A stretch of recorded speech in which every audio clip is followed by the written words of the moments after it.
One. Hi, everybody. How are you? Welcome to I Fucking Love Whiskey. My name's Andrew Pierce, and I fucking love whiskey. With me, as always, is Mr. Joseph Limbaugh. I also fucking love whiskey. Right? And our special guest today, Mr. Matt. Hello, everybody. I also fucking love whiskey. I'm glad to hear it. Glad to hear it. Hey, this is our inaugural little outing onto Twitch, where we've got this Frankenstein setup of going through all of these devices into the realm of online streaming. So it's live. We can chat with you in the chat room. We'd love to hear what you're thinking. If you've got some whiskey at home that you're trying as well, we'd love to hear that. I think we should start tasting the first one because, you know, it's easier to talk about whiskey when you're sampling whiskey. Our first one is right here. This is an Ardbeg Traigh Bhan, it's called. And here, let me put that up on the screen. Yeah, Traigh and also don't Bhan. hold the bottle in front of your face. We want to see your face, Andrew. Hold the bottle. Everyone wants to see your face. We want to see your balance face. It on your head. There we go. Yeah, a little over. Yeah, nailed it. Yeah. Traigh Bhan, it's they're coming out with this annually. It's another age statement Ardbeg. They have the Ardbeg 10, and this is kind of the Ardbeg 19. Traigh Bhan, you know, can you get that out of that? It's the BH, which is like in Bunnahabhain. It's the V sound. Traigh Bhan, Ardbeg. Ardbeg is my current favorite. Ardbeg Ugadal is my current favorite Scotch right now. It's a workhorse. It's brilliant. I'm excited to try it. So the 19, is that how many years it's been aged? It's been aged 19 years, yeah. Why didn't they just go for 20? It seems like they just kind of cut themselves short. Just cut some corners, you know. It's done when it's done. Okay, Come on, man. It's like they taste it and they're like, it's done, right? It's ready. It's ready. It's done when it's done. It's done when it's done. And with peated whiskeys, the older it gets, the less peat it has in it. So this is going to be, if you've had an Ardbeg before, this is going to be a mellower version of that. Interesting. Okay. Ooh, man, this is like a campfire. Yeah, I don't know. I guess this is real smooth to me. There's some nice floral notes in there. Yeah, yeah. This smells like a Highland, like a stronger Highland, but it smells like a Highland to me. Harvey 2K, yes, this show is for you. Franken whiskey. Oh man. Oh wait, what is that in there? There's a bit of anise or licorice, tiny, just a little bit in there. Maybe. Just a little bit. Yeah. Does peat have just like medicinal properties that are like? Yeah. It's basically the phenols that you'll find in a lot of ointments. That's kind of what you get out of peat. The deep well smell of this, like the nose deep down, there's something in there that is so delightful. It is like the bottom of a well. That's what you just reminded me of, like moss on old rock. Yeah, like full of wishes. Like if I'm so glad Matthew's on the show. If I'm building a house in this nose, then it is a house at the bottom of a well. It is a magical fairy house at the bottom of a well. It's a tiny house. If you go down to the bottom of a well, there's water down there, but then there's also like a little cove, and there's like a little tiny fairy house down there, and with a flower garden in front. The fairy's name is Peat, and he lives down there. His name is Peat. Peat the fairy. Yeah, I love it. Well, let's go in. Let's try this. All right, bottoms up. Just chug it here.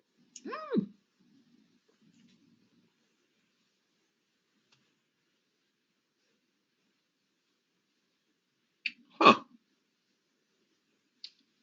Oh, it's got really nice spice in there. Yeah, it's very smooth. It's very smooth, and just the like a light topping of like flames and spice, like just a bit of like cinnamon on the top. Yeah, of it. Like some peaty whiskeys will really punch you with it, and I don't mind those. But this one gives you a nice, good complexity of flavor as it like flows over your tongue, and then it goes away.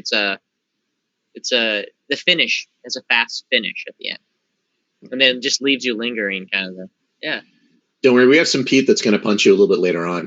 Yeah, coming down the pike.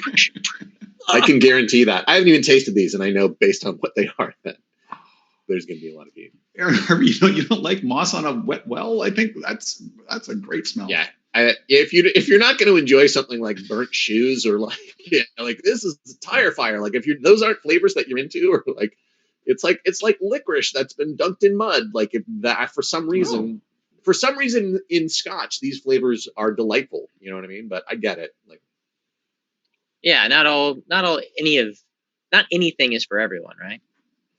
Right. Oh, nice.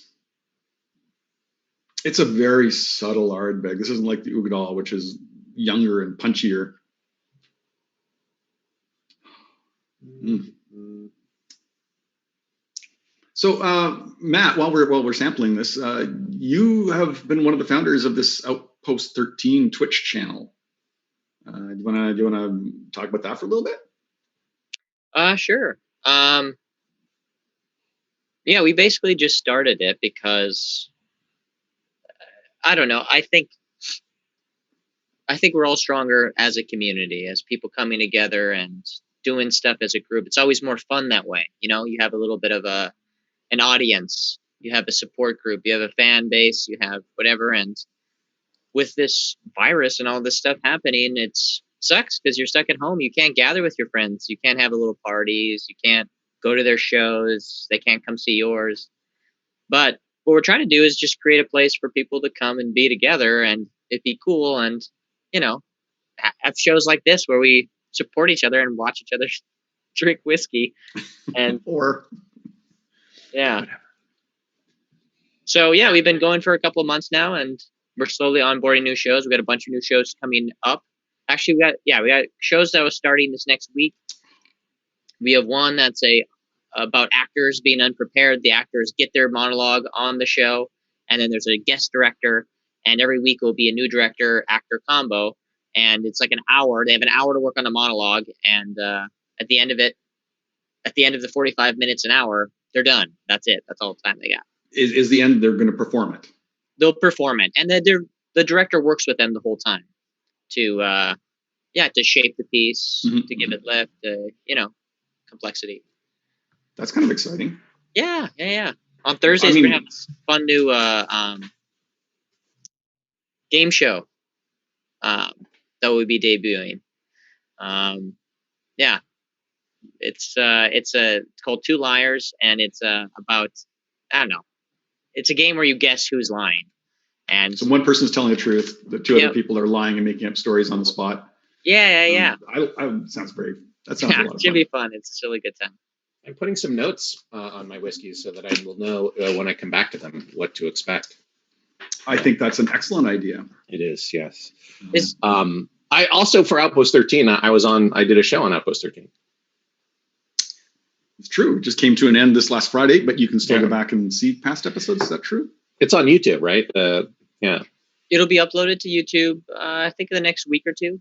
Or if you go to Twitch right now to Outpost 13, you can subscribe and you can find past episodes. Or some of them, I guess, at this point. Delta Green was yourself, water. I am going to try it. You're going to science this? It's so delicate. Like I'm going to wait to see what you do, because it is such a delicate, like it's not. So Matt, you just want one drop in there, because you've got so little in there, it can radically change the flavor. Yep. One drop added. I'm going to wait and see. I'm going to save this and just wait and see what you guys think. I think it diminishes the nose. Yep. I feel that a little bit. Softer nose for sure. The nose was so light to begin with that, I mean, I drink a lot of Scotch, so I feel like most people wouldn't say that. No, it just softens it too much. Uh-oh, and it kills Matt. No! I've never had this much water. Oh. You gave him the poison Scotch, right, Andrew? Of course I did. Thus begins our takeover of Outpost 13. Yeah, right. If we get rid of Matthew, we'll all somehow take it over. Everyone just takes a step up. I think that's how it works. Yeah, you guys can run it. It's like fun.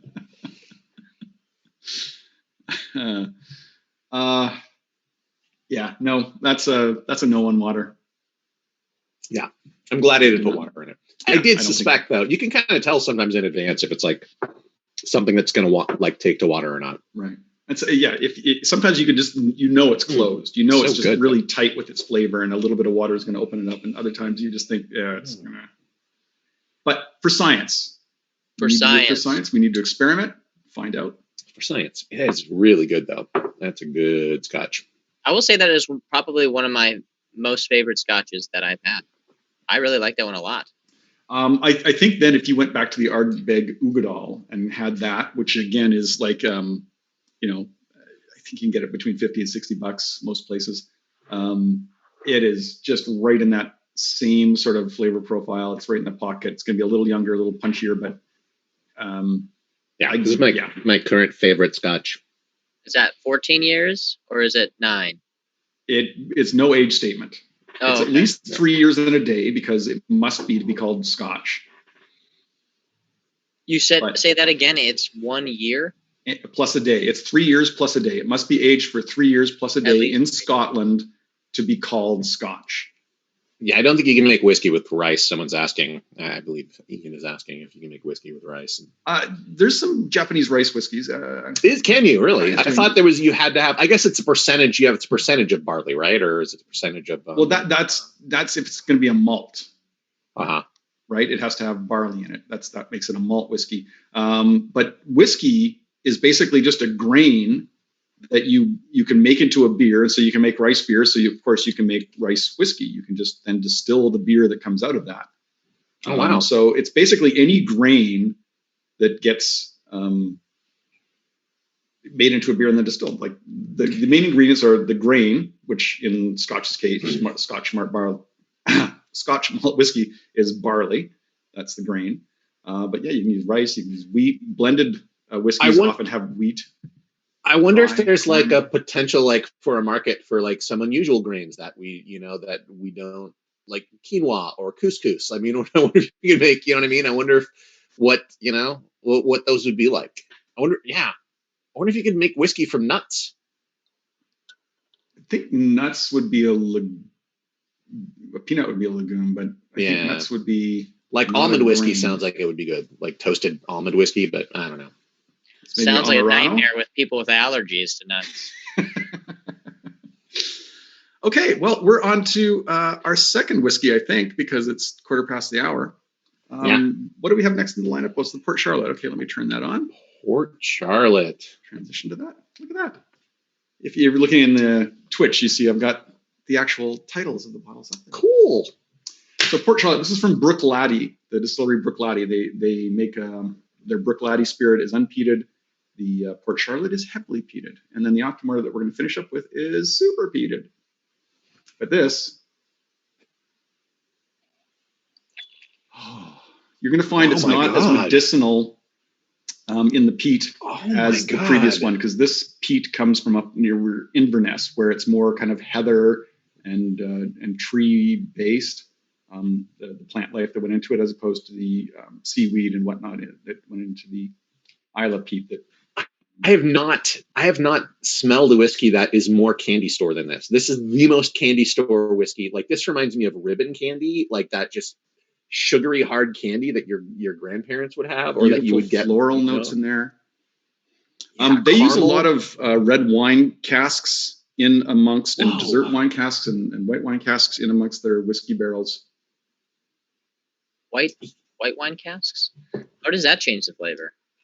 Well, it can give it more of the kind of the bright floral notes. The Sauvignon Blanc, or it's Vin de Naturel, I think, VDN, and I can't remember them all, but you can certainly look it up online, and they have they've gone full transparent on their new whiskeys, where they create this. This is a 10-year-old, so the minimum age of a barrel in this bottle is a 10-year-old whiskey. A nice there might be older number. stuff in there, but they can only legally say the youngest one. So it's got a bunch of barrels in it, and you can go to their website and find out exactly what barrels they put in here. And they'll be like, oh, we put 7 that were originally in port barrels and 7 that were in American oak, which is ex-bourbon barrels, sherry. Like they just lay it bare. They tell you the whole recipe for what went into your particular batch, which is kind of cool. Yeah, this to me, like I feel like I'm standing in a candy shop that is made out of hard candy, eating one of those like giant lollipops that's like a swirl of color, like it's. And then, but outside of that candy shop, there is just a field of flowers, just like multicolored, pungent flowers, and the door's open, like it's just. Yeah. It doesn't seem like the candy shop's in a good location to get a bunch of people, but very scenic. Well, it's run by a witch, and so it mostly is to attract children. Okay. But she doesn't eat the children; she just gives them candy. She's a good witch. And sits them down next to the fire because there's definitely a. Really, you shouldn't even need to say good witch. Like, why are witches bad? I feel like that's a stereotype. That is. You shouldn't assume how a witch is. You shouldn't. So, technique-wise, I know like sometimes wine, you're going to want to see like the legs of the wine and twirling in the glass. Is that faux pas? Is that the right word for twirling in the glass? Or is it's good to twirl in the glass? Or it's just kind of a Polaroid thing? You don't really need to shake the Polaroid, but people do. I think swirling around the glass can release more of the alcohol vapors because you're, the smell, the aroma of it, because it's going to coat the side of the glass and then that alcohol will evaporate. So you're going to get a lot more nose after swirling it around. That's perfectly legit. And you can look at the legs too. I don't find it means much. I think actually more legs means higher alcohol content than anything to do with the taste. This has more alcohol in it. Alcohol. Yes, that's what I said. Alcohol. Alcohol. It's an alcohol. I'm an alcoholist. I turn lead into gold. Gold? Yeah, I'm an alcoholist. All right, I'm muting Joseph. No, it's never happened before. I deserve it. Oh yeah. Well, so the taste. What did you think, Andrew? Like, to me, this was there's quite a bit of heat, quite spicy. It was, some of that sweetness was there, but the taste was very different. Like, it's almost more of a savory flavor. I think the peat comes out more in the taste than it does in the nose. Yeah. The nose is very floral, very bright. It catches you in the back of the tongue, the back of the throat, a little bit more than the last one. Mm-hmm. And I always find it's interesting too that you can spatially place where the flavor is sometimes better than you can actually explain what the flavor is. Yeah. Like, oh, this is roof of my mouth. To me is like a sexy. It's like a sexy little fire elemental is like using my tongue as a bed and like just like, getting under the covers and like snuggling itself in. It's like a sexy little fire elemental is like lying down on my tongue and it's going like, all right, you better not move because I'm going to take a little nap. I'm a sexy little fire elemental. Yeah, that's what I feel. Yeah, and maybe like they're in a blanket or a sleeping bag and they're just kind of rolling down the back of your tongue/throat. Yeah. Or like they have long hair and they toss it back and it just kind of falls down the back of your throat. That's what it is. Yeah. I'm really glad that we did not specify the gender of the fire elemental because I don't want to specify it. I'm glad that we did not do that. Do elementals have a gender? Of course they do. That's a good question. I mean, if they want to. Oh, sure. For those following along on the Twitch, you'll notice that in the corner, I have listed the ppm, which is the parts per million of fennel that is in here. And the fennel is what the peat gives off when it burns. That's the kind of medicinal taste that coats the barley. So this one, just so you're following along, is 40 parts per million. If you recall, the Ardbeg was about 55 parts per million. And yet this seems peatier. Well, I think the 19 years has had a lot of the fennels kind of get lost because it does reduce in its fennel concentrate the longer it stays in the barrel. That's why most peated whiskeys are young. They're usually 5 to 10 years old, like the Ardbeg 10, the Freud 10. These are good times to have peat still in it. It started, you get 16 with Lagavulin. It starts to go down more, although they have a lot of, the iodine in there. But yeah, the older the whiskey gets with peat, less fennels. And a fennel is just a protein, right? Just a type of protein, is it? Or no, it's more complicated chemical, isn't it? It's like a type of alcohol. I'm not sure. I mean, they use it in hospital bombs and things like that. At much higher levels. People really shouldn't be putting bombs in hospitals. No. Yeah, please don't. That's wrong. You are stop immediately. All right. I feel like I'm going to go ahead and I'm going to science this because I feel like this is science worthy. I'm just going to put a little bit because I don't have. Actually, I might one drop again. Pour a bit more in. Yeah. Yes, that's correct. That's correct, Ian. That is the type of fennel. Yep. The other part, you don't cook with this kind of fennel. It's not the spice. It's not the stuff you put in Italian sausage. No. I'm going to let you guys science it, and you tell me if it's good or not. I'm going to just take a sniff first. Get a snootful just so I can smell the difference. I like to do that. Oh, you and your snootfuls. All right.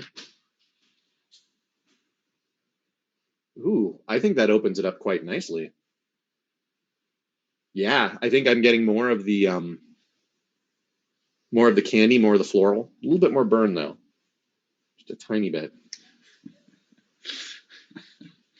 Woody Cooper wants to know if it's fennel whiskey infused with fennel. I think that could be interesting. Well, I saw a Harvey 2K said something about kale pasta, and I do think this would pair well with a kale pasta. We get like orders from Hungry Root, and they have like a kale pesto, which is really good. Yeah, this is good. I like it. I feel like it opens it up. I get more of that. I'm more of that sweetness in a more kind of gentle way. Like I'm like it's like the little fire elemental is taking a little more time going to bed. It's not like just snuggling up and going to bed. It's like I'm gonna have a glass of water, or lava, whatever, depending on the type of elemental. Right? I'm gonna read a little bit in bed before I sleep. We're gonna chat. We're gonna maybe make love. I don't know. All of those things are possible, but it's taking more time before bed. Send that last text saying I had a great time tonight. Thank you. Maybe we can see each other again soon. Send. Go to sleep. Maybe we can see each other again soon. As I go to sleep on your tongue. I almost get I get this a lot with whiskeys too, a sponge rubber or something like that. Do you remember that kind of, Matt? Like you take a sleeping bag and you'd have this roll of sponge rubber you put underneath it to lie on. Yeah, I could see that. Yeah. With the water, I get that a lot more. Definitely, yes. Definitely. Yeah. Also a really good whiskey. Now earlier, Matthew said this was the last one he said was his favorite. And I feel like you missed an opportunity. I know. Because anyway, that's not important. What's the opportunity? Well, if you go back and watch the first 20 episodes of this show, you'll notice that Joseph finds a lot of his favorite whiskeys ever. It just delights me every time. I don't want this to be because I'm tasting it right now, but this is my favorite whiskey I've ever had. That being said, this Port Charlotte was my favorite whiskey ever. Yes. Thank you. Is Port Charlotte a thing?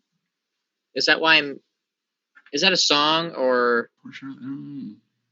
Maybe that's not. It's something that's sticking in my head of the reason why they call it Port Charlotte, but there's probably other reasons that make more sense. But Port Charlotte, I don't know if that was the name of some song or maybe. I like your story better. Port Charlotte is actually the name of a defunct distillery, and so they have a warehouse in Port Charlotte to store some of the whiskey, and they just named it this in honor of that defunct distillery. And there's a number of distilleries that will do that have Springbank honors Long Row and another one. Anyways, two other defunct distilleries in Campbelltown. So they kind of do that to what am I saying? Honor the past. I said honor. To give kudos to those who have passed before us, the fallen soldiers. Exactly. To respect the tradition passed down to them. You've got to give props to those who came before you. These are the notes that I'm putting on this. Yes. Candy store and tongue elemental. Well, I'll be transparent, like that one company is about their casks. I know I was told to eat before this, but I just didn't find time to eat. I didn't. And I'm feeling fine. I'm not feeling good. But I wonder. I'm just bringing that to the conversation about how much that affects your taste. because your body is craving consumption, right? It wants some energy. So, sometimes if I haven't eaten anything and it's just like, it's like a day where we're going to the lake or something like that, that first beer or that first drink or that even that first bite of food tastes so good. Yeah, nothing. So I wonder how much that affects. Hunger is the greatest spice. Isn't that the quote, right? There is no greater spice than hunger. I think it's a quote from the Hunger Games, yeah. No, that's... Sure. No, that quote is, hunger is the greatest games. That's the one you're thinking of. No, I mean, as we get, we're not drinking a lot now, but yeah, you'll probably get pretty buzzed. I think you're going to get kind of buzzed. Yeah. That's the reason. It's my own home, so I feel... Yeah, you're safe. We're going to move on to this. Staoisha. I'm sure someone out there knows how to say it. It's Gaelic. There's like a guy who pronounces all of the scotches. Have you watched his YouTube channel? Have you gone? I've gone to it for this show, and I definitely have too. He pronounces Bunnahabhain, of course, because this is the peated outturn of Bunnahabhain. Staoisha. I'm sure he has Staoisha on there. I'm sure he Did you look? I looked, and the only people I could find saying it were two other guys that have this exact same bottle here in LA, and they were like, I think it is Staoisha, and I'm just like, no, you don't pronounce it like it's Japanese. You don't pronounce every vowel. So I really have no idea. Anyways, it's a 3-year-old Bunnahabhain, heavily peated Bunnahabhain. It's 45 parts per million. Cask number 216 at 56%. So here's where you watch Matt to see when he falls over. He's rinsing out his glass right now. Is that what we should be doing? Hope I'm not taking that. Yeah, no. You can also, since you only have one glass, I would wipe it out as well with a little. Yeah, just dry it off because you're adding water. The water will make it. You're preemptively adding water. You know what I mean? I'm gonna grab a paper towel. Hold on one moment. Oh, we'll just pause the show then. Yeah, we'll just pause it. We'll just edit this part out. It's not like this is live.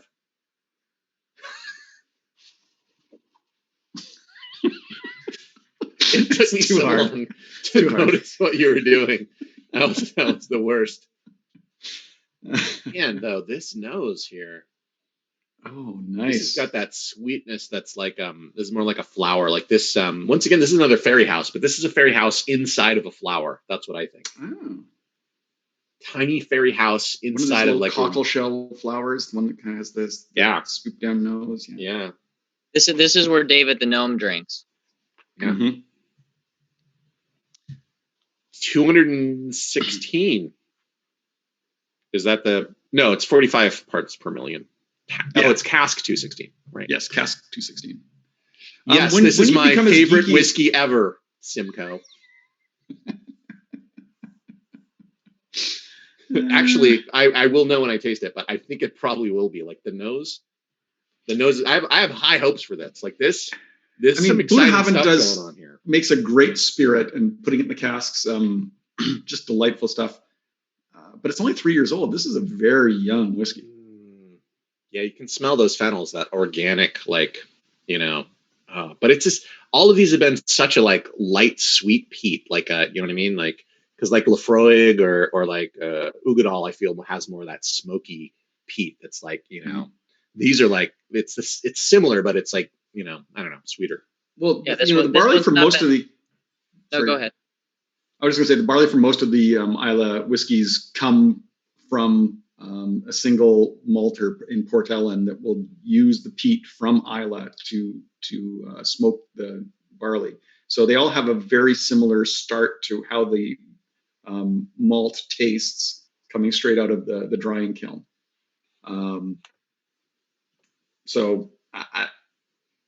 The difference is in how they distill it and how they age it. Except for Brooklady, which gets its peat from up near Inverness. Sorry, I could say that a lot more succinct without all the ums. Please do not do not seek to say anything succinctly during the show. I vote against succinct descriptions. All right, Matt, you were going to say something before I went into my long ramble. It was sort of a lame joke, but also go through with it because that's most of the joke.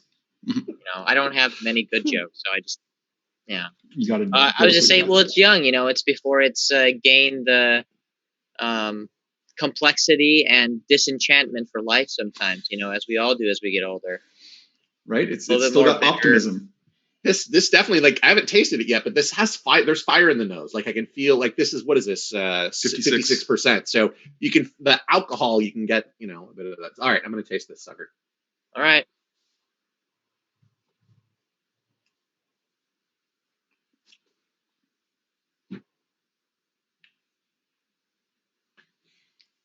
Oh my God, what is that? It's like sawdust, or like I'm on a pier, like I'm with oily wood, or like on a ship, like with and someone's tarring the deck. That's what this is like. This tastes like, it didn't smell this way, but it tastes very nautical to me. It is, yeah. It's got some of that Lafroig flavor in it, but it's like, I don't know. It's more complexity. You know what I mean? Like there seems to be a sweetness that paired with the smoky, right? Yeah. It kind of tastes more sweet to me. Mm-hmm.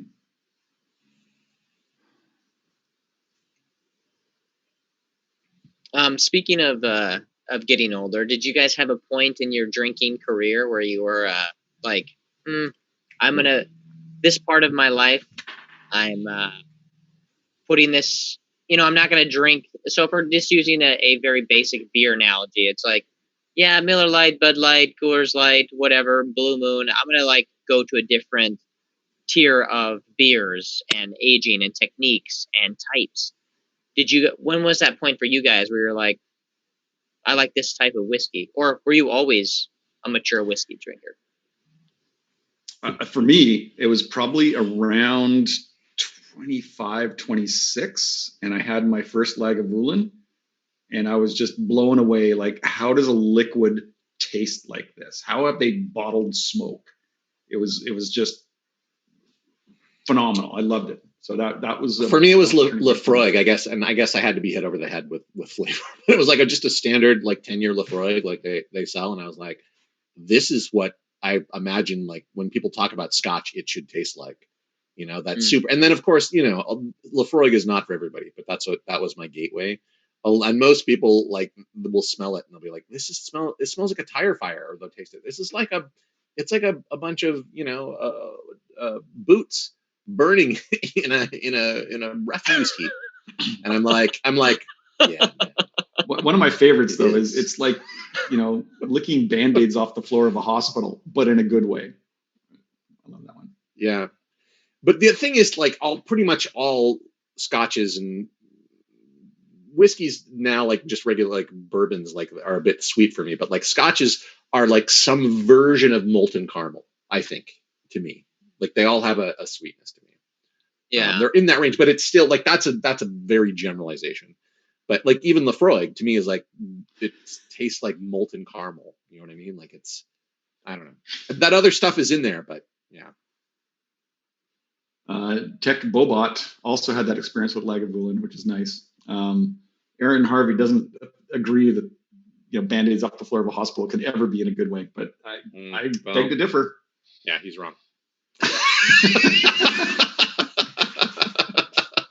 He might be right for himself, obviously. But empirically, he's wrong. Well, I think there's some way, you describe something, and it doesn't sound from the outside like a good way to describe it. I would describe Peroni or Stella as skunky. And some people would be like, skunky? I don't want to drink a skunky beer. Skunk? What are you talking about? But once you taste it, you're kind of like, oh, this smells good. Gasoline kind of smells good. I can't quite explain it. I think because language itself is so limiting, right? For how we describe things. But yeah, it's this feeling that you get when it goes down your tongue like a fire elemental. Joseph, you had a question for me. No, Andrew. Andrew, sorry. But I do have a question. I didn't ignore him. Here's my question. Also, I just saw that Aaron said that I was wrong, so we need to block him. Can you block him? Okay, can I do that? I don't know. I'm a moderator. Yeah, mute him for 10 minutes. I would never. I would never. No, we appreciate you being here. Why'd you have your hand up, Andrew? My question was like, so Matt thinks gasoline tastes good. Do you drink gasoline? Well, funny story. I was 16. It was just supposed to be a good night out. Me and my friends had got together, and no, I've never drank gasoline before. But it's like you can't describe it. Like, I mean, I don't know. Some people when they're like filling up with gas, are like, I know I shouldn't like this smell, but I kind of like this smell. Yeah, like hot tar. I find there's something appealing about that too, which is very weird. Yeah, the smell of gasoline definitely I love that smell of gasoline. Or like oil too, like because it's for me it's very nostalgic because my dad used to work out in the garage on cars and stuff. He was an electrical engineer, but he had like an old cord out there that he would like work on, and it just reminds me of my dad. The smell of oil, the smell of cigars, the same thing because he would go out there and smoke cigars and work on cars and stuff. Yeah, magic markers. Yeah. All right, we won't block you because you said magic marker. Yeah. And because you're a mod. Because you're so mod. What are you hitting on North Dakota for? Why are you dissing on them? What the heck? Yeah, don't diss on North Dakota. Man, Aaron I'm has sure some opinions. somebody around is from North Dakota, so I won't say that. Are we sciencing this? I mean, I feel like this is a good candidate for it. I think you might have to do that. I've got so little left. I'm not going to do it. Of course, I've got the bottle there. I can just add more. Yeah, I mean, I have because this is my favorite whiskey, so I'm afraid to pour more in here because it's my favorite ever. But I have enough here to do a little bit of science. I'm going to try it. I'm going to take the bullet on this one. All right. Well, I'm going to put a little bit more in here, and I'll try the science too. Yeah, because I know I'm probably not going to science the Octomore, so might as well do that here. Okay, yeah, that takes the heat off, which is good. It has more of that, just that nice, sweet floral smell. Without the burning your nose part. I still get it pretty hot in the nose. Yeah, I mean, I might just be getting acclimated. Favorite whiskey alert. You should have a sound effect for that for sure. I'm gonna have to get one. Let's not turn this into a morning show, okay? Well, it's the 40 whiskey. Yeah, I don't think that's... Come on. Unless all our sound effects are classy. They have to be classy sound effects. Mora just stumbled into the chat room here, Jagrom, and said, this doesn't look like made-up music, which is another show on Outpost 13, which I love. Arlo and Alex just making up a song from input from the chat. It is compelling. They're just musicians with what they're doing. Oh, yeah. I mean, it's different. I like it with science. It's definitely different. There's, that spice is there, but it's a little bit more, I don't know, spread out, I guess. Like you can kind of like hit all the little notes of it instead of it being like spice. It's more like spice. Yeah, I would agree with that. Yeah, I 100% agree. This is where science, I think, I wouldn't say necessarily improves it, but it's a nice variety. It's like it makes it a different scotch, slightly different scotch.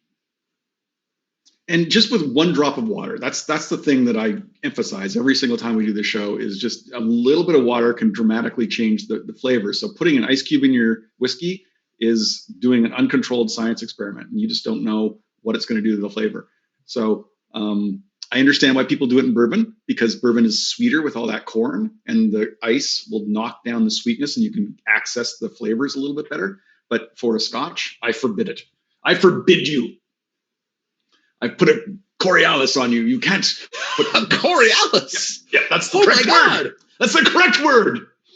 He put a Coriolis on our watchers, all 10 of them. I also feel like this may sound, and tell me if you guys disagree with this. I feel like ice cubes are Hi, Ash. like language sometimes is limiting, right? So if like you go to a bar, they're not going to have like, like if we're adding a drop of water, the ice cube is huge. It's going to melt very quickly, especially in a crowded bar. So they almost would need like micro ice cubes that you would add into a drink. Am I wrong? Like a little tiny ice cube? Yeah, you know? maybe. Because when what they're going to have is they're just going to have something that's made by commercial ice machine, and it's going to be, yeah. I love that they're like, this is live. Why is no one shaving their beard? Laura, not every one of our shows live is beard shaving. I mean, I don't see how that's going to happen. But maybe we could do a head shaving at one point. Man. I got hardly any hair left. Maybe for charity. I don't know. Mm. If we got like 100 viewers. There you go. Wait, no, 1,000 viewers. Wait, I shouldn't say this. They're going to make it happen. You're just daring it to happen. Yeah. I would do it. For 1,000 viewers, I'd shave my head. Oh. Just shaving. No. Yeah, no, there's no manscaping going on here. No. I really, really like this, since it is my favorite scotch. And it's a 3-year-old, which is so great. It's like age doesn't necessarily matter in what is a good whiskey. And it's also like, Andrew, you were saying, like, because it's like a 10-year or a 15-year or a 20-year. Those are going to be the most expensive because people are stupid and they're like, well, I mean, they are though.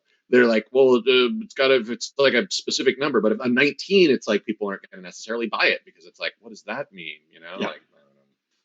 It's very odd, but like there's certain numbers that like 16 sells, 10 sells. These even numbers. 13 does very well. Does it? I don't know if I have. Oh, you know what? That brings up a really good question. This one. Flour, best spicy hot. Nice. I have my whiskey database, of course. So I am going to just sort it by number, by age statement, and see how many 13-year-old whiskeys I have, because I don't think. Look at that. 1, 2, 3, 4, 5. We should do one that's just a 13, like 10. A cursed. Oh, on Halloween we should do a 13-year-old whiskey, like a spooky show. I love that. Haunted whiskey. I have 8 bottles that are still here. I had 10 bottles total in my inventory ever that had 13-year-old. But I've got 8 bottles. I think we could absolutely do a show around the number 13. Maybe if there was some special event that was related to 13 in our near future. Like an Outpost 13? I don't want to jinx anything, but maybe. Maybe. It's all lining up. It's all happening. It's all happening here. Yeah. The magic is occurring right now, right here. Well, I have a 13 related question, or rather a question related. So we were talking about Outpost 13 earlier, and Outpost 13 is inspired by John Carpenter's The Thing. And in the opening scene of The Thing, MacReady is drinking J&B. Is that whiskey or is that bourbon whiskey? Whiskey. Yeah. He's drinking that at the top of the movie when he's playing against the computer. And he pours it into the computer and blows it up, right? Yeah. And that is the only female voice in that movie is the chess computer, and that was Adrienne Barbeau, I think. Oh, I didn't know that. Huh. I was looking at Wikipedia while we were watching it last night. Okay. Yeah, so a disclaimer, we were watching that last night. We were streaming it. We were watching it together. And myself and Andrew and another community member by the name of Allison, we all fell asleep. Yep. Various times. Yep. I woke up and the movie was still going, and I saw that Andrew was asleep in his chair. And Allison was awake watching it. And I was just like, I think she had me muted or something, but I was like, all right, I'm going to bed. I'm going to leave the movie playing. My computer's going to stay on. I'm going into bed. Yeah. I woke up about an hour later and then dragged myself to bed. Now, Matthew, have you seen the prequel about the Norwegian base? Have you seen that? I have not. Who did that? I want to watch it, but I've been a little bit afraid to, feeling like it's not going to live up to any expectations I might have. It's got some good and bad points. It's worth watching, and I would love to watch it with you sometime. Let's do it. But there's some good things and some bad things. It is interesting because they do try really hard to, like, this. We're going to set up because they get the fucking body from the. I swore. It's the same. You got the, they pull the button, they pull it open, and there's the two faces like warped together. They kind of show how that happened. Like it's all kind of leading up to that. So great. And the thing under the ice that they were digging down to, the big flying saucer, spaceship. So yeah. So it's worth a watch. You would recommend it? Yeah, I think it's worth watching. I mean, because they try. It's better than Prometheus, which I'm not a fan of. Yeah. Prometheus didn't hit all the notes for me, but I did like the ending specifically where she's going to meet her gods with an arsenal of kick-ass deadly shit in her ship. Yeah. Now, what was the other? There's like another movie they did that apparently. What was the other one they did after Prometheus? Spy Kids 3? That sounds right. That's the one. Well, should we get into this Octomore? Let's do it. I've changed it on the Twitch on the thing. It's now the Octomore 10.1 Octomore 10.1. Dialogos. So what was the last time we did Octomore? What was it? Because we did Octomore on the show not too long ago. We may have done a 10. We could have done an 8. We could have done a 9. We might have done a 6. We might have done a model here. 4. It might have been the 10.1 actually. So this is the same thing then. Yeah. Okay. All right. You'll be okay. Just calm, Joseph. Calm. It's. You've had it before, but it's okay. It's okay. I just want to know if I have more of the same Octomore, or if it's another Octomore that I could add to my collection of tiny bottles. No, sorry, you have more Octomore now. The same. No, I have no problem with that. I love Octomore. It's my favorite. Octomore sounds like octopus. Sounds like a kraken. This is Release the Octomore. Release the Octomore. It's from the Octomore farms. They get the barley from there. They get the water from there. I also have these coasters from Star Wars. The Star Wars park at Disneyland. Every time I see them, I get kind of sad because I don't know. Can you hold it up so I can see it? When I'll ever be able to go back there. Oh, dude, I think I have some of the same ones. I'm actually using a coaster myself. I don't think I almost grabbed those, but I ended up grabbing the dude ones that my roommate has. Oh yeah. So pretty cool. I got the Rancor. I got these with my bottle of Wayne Gretzky's 99 proof, 99%. I think we should plan a special episode where we do like a social distance sort of tasting live. Like set it up on a deck or in your backyard around the fire pit or something. Yeah, something like that'd be cool. That'd be good.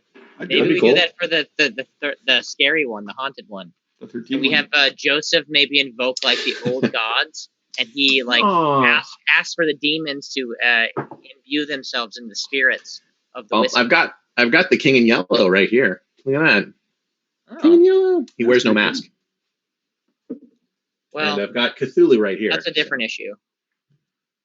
Yeah, I can't look at that. I go insane. No, stop. Yeah, if I had sanity left, then it'd be a problem for me. But I'm at 0, so I'm fine. Ooh, so what are we saying about the Octomore? Definitely the burn is there because this is a lot of alcohol in here. This is 59.8. You can smell that smoky peat in this one. This is like, hey man. So this is some burning shit. Can you smell what the Octomore is cooking? I can. Yeah. This is some dried out dead organic matter that we used to smoke this, and you're gonna taste it and you're gonna smell it. You're gonna be tasting centuries of compressed vegetable matter. This is 107 parts per million when it's peated. So this is almost double what the Ardbeg was that we started out with. Wow. Again, not as much iodine as the peat from Isla, because this is from around Inverness, but it is. Yeah. This reminds me of that first time tasting Lafroig right here. This is that, I mean, maybe I'm crazy, but when I smell this, I almost smell like I feel the grains of the peat rolling against my nostrils. Like this is not just an odor. This is actual physical mist that is hitting me. No, you're right, dude. This is on par with Vicks Vapor Rub.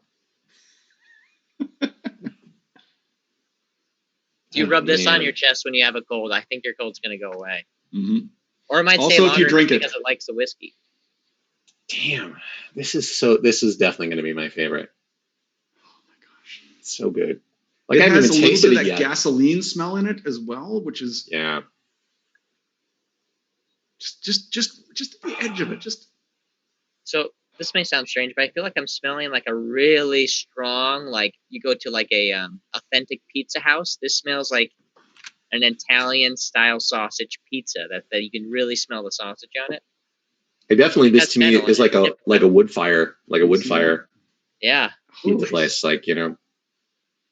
Oh my goodness. Yeah, this is the campfires in there too. Smell of campfire.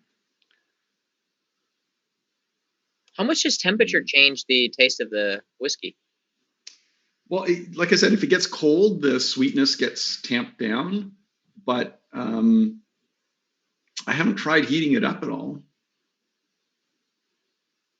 I feel like that would brandy, you might burn want to do off, this like, to get the aromas to come off a little bit more, just warming it up in your I hands. feel like if you got it too warm, wouldn't that make the alcohol kind of evaporate like pretty quickly? Doesn't alcohol evaporate at a pretty low temperature? At boiling, if you boiled it, yeah, for sure. But that happens with any liquid. Ooh boy, yeah, Are you going in for the taste already? Yeah, that's like a Christmas tree covered in spice right there. That is a smoking Christmas tree that's on fire in my mouth. Like I'm eating a burning pine wood tree that is covered in spices. That's what that is. Wow. To me. I don't know just because you said that, Joseph, but it makes me definitely feel like the holidays. And not like a bad holiday way. It makes me feel like if I was drinking this with a couple friends around Christmas time, this would be perfect. Yeah, I mean, not just Christmas. This is something older than Stay alive. Yule right here. This is like pagan frickin'. We're gonna burn a tree and talk to the old gods. We're gonna put someone in a wicker man. That's what this is. This is Krampus sitting around having a good time. You don't know if he's gonna eat you at the end of the night, or you're just gonna have a couple of drinks and call it a night. Krampus is like, yeah, if you're good, then I don't eat you, but if you're bad, I do eat you. So you'll have to see what happens. Tis not cramping my style, yeah. Yeah, I'm the Krampus. Oh my gosh. Oh, this is great. You know, one thing I learned recently is that there's a lot more that goes on in the worm tub, which is the cooling, or the worm tub, or the condenser, the cooler, that enhances the flavor of the whiskey. Not almost every distillery tour I've been on, and I've been on, 30, 40, 50, a number of them. No one talks about it. They'll maybe say that, we have a worm tub versus a condenser to chill the vapors after it comes off the kettle and becomes. I just want to stick a pin, and I definitely want to know more about this. Sure, yeah, go ahead. In the word worm tub, I've never heard you say that before. No? What the F is a worm tub? That's that's such a great word. Like, I can answer that. That's in Lord of the Rings, right? People have been worm tub. I am worm tub, servant of Saruman. No, but people have been saying like that's a band name. Like I feel like that is my band name. It'd be Worm Tub. Worm Tub. Yeah. I forget which site with fantasy property is or fantasy world where like there's a road, an underground road called the Worm Road, which I always thought was a great name for like this highway underground of like there's an underground kingdom. And you travel along the Worm Road. I think it's Dune, maybe? No, it's not Dune. No, it's a fantasy. It's it might be RuneQuest. It might be Arduin. I don't know. Yeah, the worm. But what is the worm tub? So before they had condensers, the kettle boils the spirit, and it boils off the water. The alcohol goes up, hits the side of the copper kettle and drips back down in, releasing a lot of bad chemicals with the copper reaction. And then anything that's light enough goes up the line arm, Lyne, the line arm, which comes out of the top of the kettle. Why Lyne? What does that word mean? Like it doesn't mean line, right? Or is it an archaic spelling? It might be an archaic spelling of it. I actually don't know. There's so much to unpack here because copper kills the coronavirus. Like that is one of the things that is completely proof against frickin' viruses. Pretty interesting. The reason the kettles are made of copper is a very specific reason to get rid of the harmful alcohols and get rid of the harmful chemicals that might come out of the line arm and get into the condensation tub or the worm tub. Like if we plated doorknobs with copper, that would like stop the spread of a lot of diseases. Well, maybe it might help. I think it would, because copper literally kills this stuff. Anyway, so it goes up. It goes up, and then it goes through the line. It goes through the line arm. So you've got the kettle, which a lot of the bottles are actually shaped like the kettles that they're from. So if you look at the various bottles, they'll have differing shapes. What? These ones maybe not quite as much, but they try to do that. You know, the width of this bubble versus the kettle down here. I don't have a lot of examples right here. They're up in the back room, but they Why do try. They do that? Wild turkey, no. Good try, Matt. Why? Why do they do that? I just want to be included. Just to give them some distinction. Like, well, what shape are you going to make the bottles? Well, let's make it after the shape of the stills, because the shape of the stills, they say, add to the flavor. They create the character of the whiskey that they're creating. So after the line arm is when it gets to the worm tub. Is that right? What you're saying? So it goes up the line arm, and if the line arm is flat, it doesn't have to be quite as light a spirit. If the line arm is tilted up from the kettle, then it has to be lighter alcohol vapors that make it to the top, and that tends to be a lighter whiskey versus the heavier whiskeys might have it actually tilted down. So they just want the alcohol to get past the corner and then come out. But anyways, it has to be cooled down from these heated vapors because it's been boiling, and they're boiling this alcohol off. It has to be condensed back into liquid, so it goes through a cooling process. Now, in the old days, it was a wood tub with cold water being poured into it, or cold water being forced into it from the bottom, and then hot water being taken off from the top. But then it had this copper tube that spirals down, which I guess is why it was called the worm. And the tube also gets narrower as it goes. So that was what the worm tub was.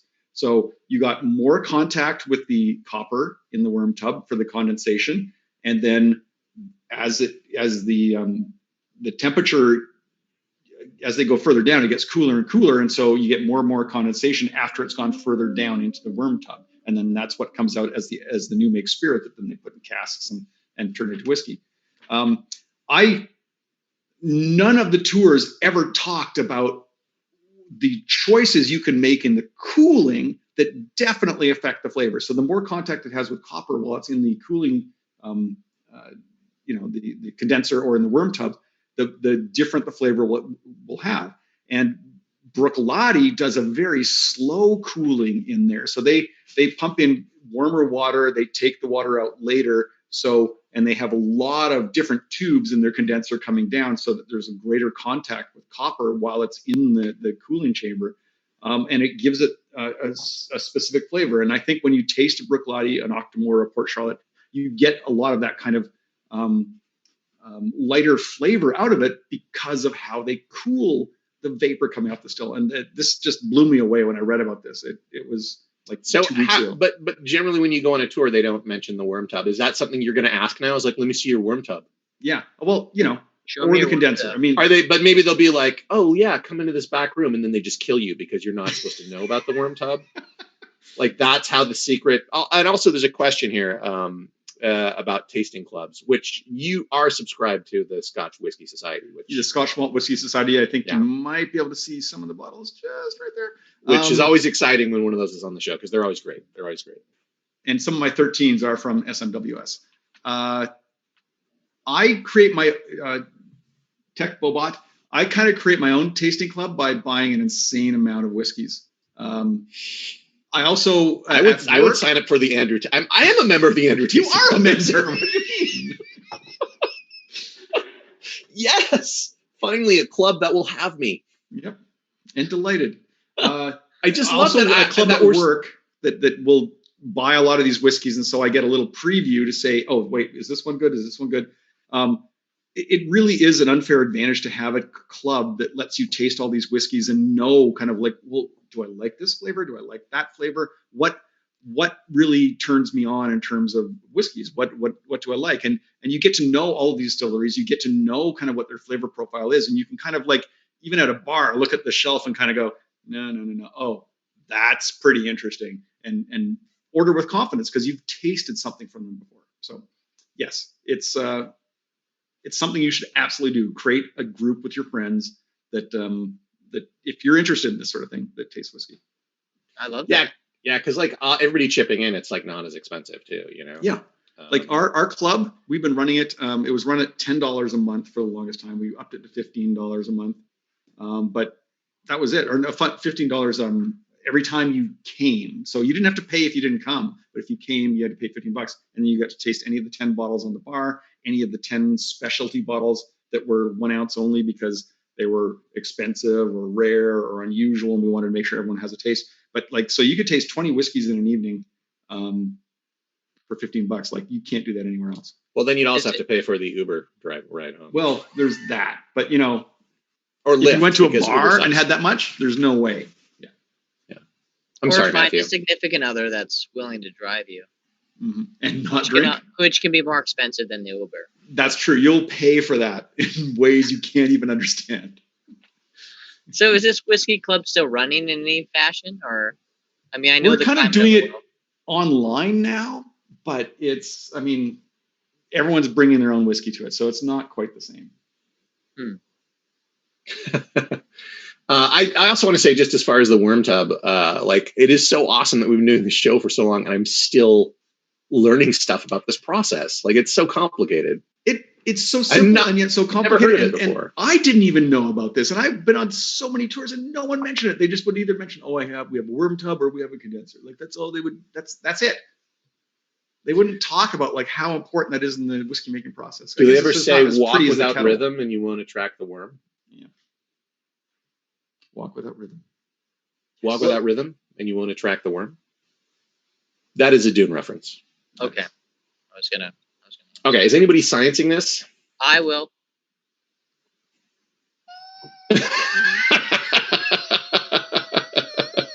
Oh, look how sad Andrew is. I'm not gonna. It's for science. It's for science. I'm not gonna. Okay, I'm going to look and see if I've scienced this before, because I may have, and if I have, then I'm not going to do it again. I think we did last time we had it on the show. Oh, maybe, but I didn't put any notes in my spreadsheet. Man. Yeah, I'm not going to write any notes for Octomore because it's, just frickin' awesome. Octomore. Yeah. Awesome. So yeah. I just scienced it in case you guys don't want to. Yeah, tell us what happened. I feel it just kind of mutes it a little bit across the board. So I would say that if this is a little bit too strong for you or a little bit too intense, that sciencing it is going to serve you and make it a little bit more agree with your palate a little bit more. But I kind of like the intensity that we were playing with. So as suspected by you guys that are veterans here, it just kind of mutes it a little bit. Makes it a bit more accessible, but really if you're drinking Octomore, you're not looking for an accessible scotch to begin with, right? Yeah. I mean, it's like you invited friends over and most of them like Octomore, but one's like, I don't like peaty stuff as much. Maybe they water it down a little bit. And it's the only bottle you have somehow. Yeah, only if that's the only bottle you have. Otherwise, you give them the banknote and you go with God. Go with God. Yeah, it's like you invite a bunch of friends over to play Arkham Horror. For you. I'll be right back. It's like you invite a bunch of friends over to play Arkham Horror, and someone was like, "Oh, do you have Pictionary?" And you're like, "No, I have Arkham Horror," and that's what we're playing. I feel like there's something pomegranate or something in the nose that wasn't there before. Did you science it, Andrew? I scienced it. I have not. Don't forget, I've got a backup here. I've got a lot left. That's still pretty heavy. Oh, did I show the bottle for the Octomore? I don't know if I did. It's this is not the shape of their still. Hold that up. Hold that up a little bit further. Wow. It's a beautiful bottle. Yeah. That is a very beautiful bottle. Yeah, it's black on black, which means you have to get a specular to really read it. No, it's very nice. I feel like the word specular is someone who only works with like digital graphics would say, you know what I mean? Like 3D animation. That's what I do for a living, whatever. Yeah, I know. That's what, but I know what it means too, but it's like, In my house, the frustum that is seen by the camera is all very clean. And if you could see beyond the frustum, it would not be so clean. Yeah. I'm looking at a dirty sock sitting on my desk right here. Man. So, Matthew, I want to know about the background you have. Is that just a blanket you bought, or is there like a story behind it? And if there isn't a story, make one up. Well, this is a background that I bought. The story, I don't know if this, whatever. I'll go with this. If I'm speaking in transparency and I had a couple of drinks. So right behind this is like a divider. I'm just existing. This is the new world that we're all living from home and streaming stuff from our houses. So I'm streaming from my garage. And in order to like have a cool background, you want something versus like a bunch of storage stuff. Mm-hmm. But before I had my friend has this awesome, cool vintage American flag. And I had that up for a while. But after a while, I started, and I'm not like super political, but I felt like, man, this seems like a weird signal to be sending to everybody. And maybe this is like a sad note, but it's like, I don't necessarily know. I mean, I love America. I love our country. I love my family and all the people, my friends. But right now, it seems like it's sending some weird political statement that I didn't necessarily want to be sending. Mm-hmm. So I switched it to something a little bit more like, so if you hear there's like a UFO and a planet and all this other kind of fun stuff. So that's why I changed it to that, because I didn't want to be sending some political statement that I didn't want people to assume something about me. And maybe people assume something else about me, which is fine. But I assume that you're a member of the Midnight Space Elves, which is fucking awesome as far as I'm concerned. Well, you guessed me right there. Yeah. I'm not supposed to talk about it really, but I am part of the Midnight To Space the Midnight Space Elves. The Midnight Space Elves. To the Midnight Space Elves. Oh, it was a sock puppet. What the hell? Why do you have a sock puppet, Andrew? It's a long story. Well, I'm going to pour a little bit more of the first one that we had. That was my favorite one. And I'm going to see, after having tasted all of these awesome whiskeys, they're bourbon whiskeys, correct? Bourbon? No, these are Scotch whiskeys. Scotch whiskeys, thank you. Scotch. Now this will be interesting, because generally going back to an earlier, like a lower alcohol content, it's like it may surprise you. Yeah, you might not taste as much as you did the first time. Especially after the Octomore, which is a big punch in the tongue. The Octomore is like beating up your tongue, and now your tongue is like, are you even hurting me now? Because I'm a badass. Like, you keep hitting me, but I don't feel it. All right, I'm gonna try it. But let's do it. These have been awesome, you guys. Thank you. I appreciate you having me on the show and being able to try these. We love you, Matthew, and so glad to have you on the show. Yeah. And in transparency, I'm excited to figure out a way to get you guys on Outpost 13, and a show on a weekly basis is going to be very cool. Talking through these things and the method to which old craftsmen, they craft these different types of spirits, and how you do it. Talking about the wormhole, or worm tub, and just all these different methods to create things. That this is the slightest change in temperature, or where it's made, or how it's processed, changes the experience for everybody. I mean, you mentioned Christmas earlier with the kind of with the last one, Octomore. I definitely felt like I had vivid memories of Christmas, or fireplaces, or hanging out with friends, and it's an experience. It's more than just a taste, or just like, it's not about getting drunk as a consequence of drinking alcohol, but it's not the goal for some people. The taste experience, the chemistry that goes on in what these scientists and artists, because they are kind of both, and that in animation, that's what people are too. They're scientists and artists. But it's amazing what comes out of that process. The chemistry is so unique, and the flavors. There's definitely no citrus in whiskey, but yet you can taste citrus. There's definitely no bananas. Yeah. There's definitely no caramel. There's definitely all of these things that you suddenly taste, and it's amazing. Yeah, there's like one of the Scotch Malt Whisky Society whiskeys called Lemony, or it was like, but it like smelled and tasted like lemons. Like it's amazing. I mean, and that's just one example, and you talk about like the memories too. Like there's like, I feel like every glass of Scotch is filled with nostalgia. Like it hits like, and not memories of like me drinking Scotch, but just memories of like, like I said, like, oh, this reminds me of my dad's garage, or reminds me of like, being out there when he was working on a car and the cigar smell, or whatever. Everyone is different. Like, that's why I like to like imagine building a house in there, because like every house is like, kind of different. I love the metaphors that it evokes, Yeah. Well, and that's what I think at its one of my favorite sounds. At its peak. Oh, dude, that sound of opening a bottle, that's the best. So have you gone back to the Ardbeg? What do you think of the Ardbeg? I still like it. It is toned down. You guys are correct. My taste buds have been lifting peak weights all afternoon. So it's toned down, but I still really like it because it's still very drinkable. It's like, it's a very approachable, peaty taste. That's not too overpowering, but it still gives you that nice punch. Yeah, I like it. It's something that I could see,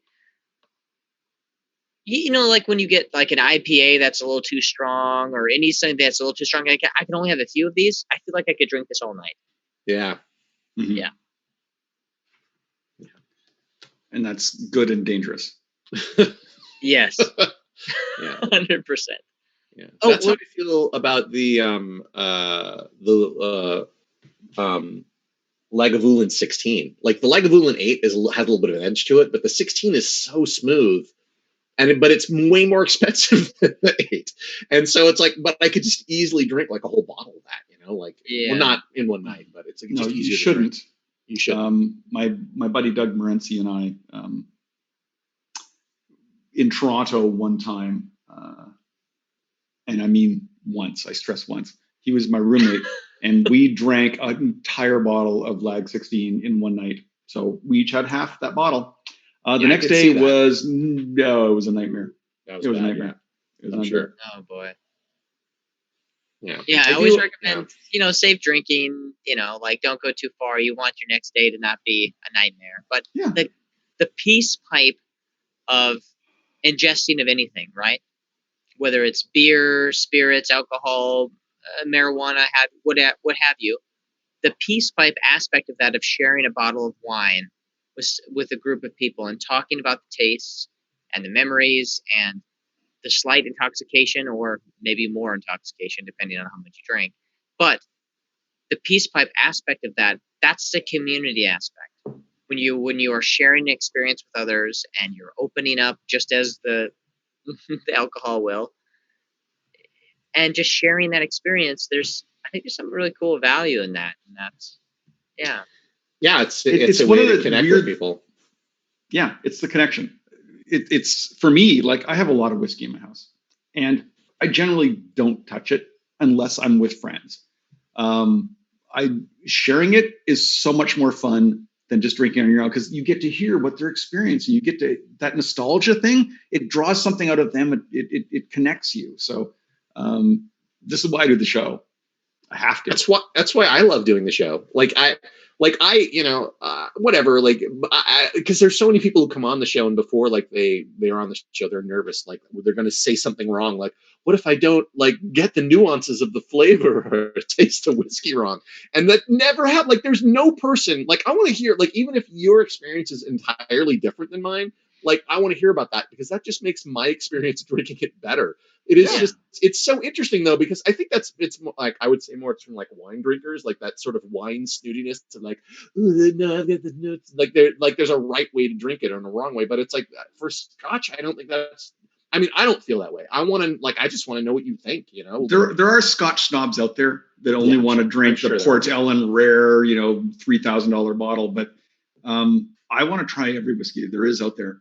And one of our upcoming shows will be, Joseph, I'm just going to warn you, we're going to taste the worst shit we've ever found. We're going to have a very, very bad experience. But I think you need to go through that to know, well, if you don't know what 0 is, how can you know what 10 is? I'm actually more worried about the fallout from that, because we talk about like hangovers and stuff. I feel like even like a small amount of a bad whiskey will give me a hangover more than a large amount of good.